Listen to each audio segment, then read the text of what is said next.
नमस्कार दोस्तों, आपने अक्सर सुना होगा कि गांव में माँ बाप अपने बच्चों को बोलते हैं कि अच्छे से ध्यान से पढ़ लो लिख लो बेटा, कुछ बन जाओ, शहर में बड़ी नौकरी मिल जाएगी, अच्छे से रह लोगे।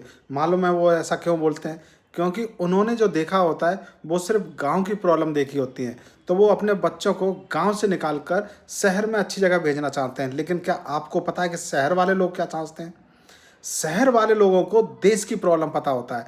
इनको पता होता है कि हमारा देश कितना गड्ढे में है, हमारे देश में क्या कमियां हैं। उन्होंने विदेश घूमा होता है, उन्होंने China, Singapore, Japan, US, France, ये सारी कंट्रीज घूमी होती हैं।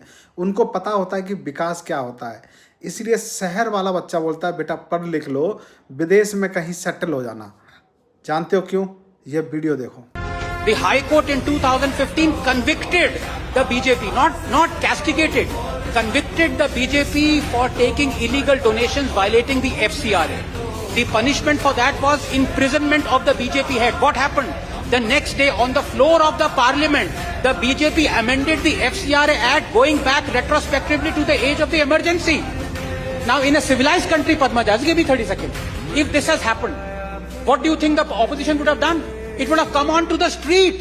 It would have blocked the parliament. It would have demanded resignation from Prime Minister down to everyone else.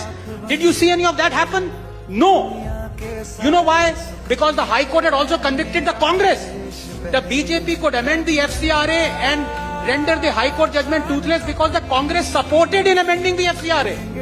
This is the way they... सुना आपने? यहाँ पर इस वीडियो से आपको पता चलेगा कि यहाँ इंडिया में, भारत में साले सब के सब चोर हैं और यहाँ की मूर्ख जनता को पता ही नहीं है कि विकास क्या होता है, सिविलाइज्ड सोसाइटीज़ क्या होती हैं, कैसे जिया जाता है, कैसे रहा जाता है।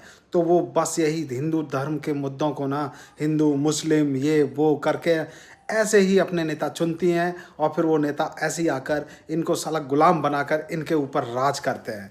तो आपको क्या लगता है कि कभी इंडिया विकसित देश बन सकता है? मेरे को तो लगता है कि कभी नहीं बन सकता।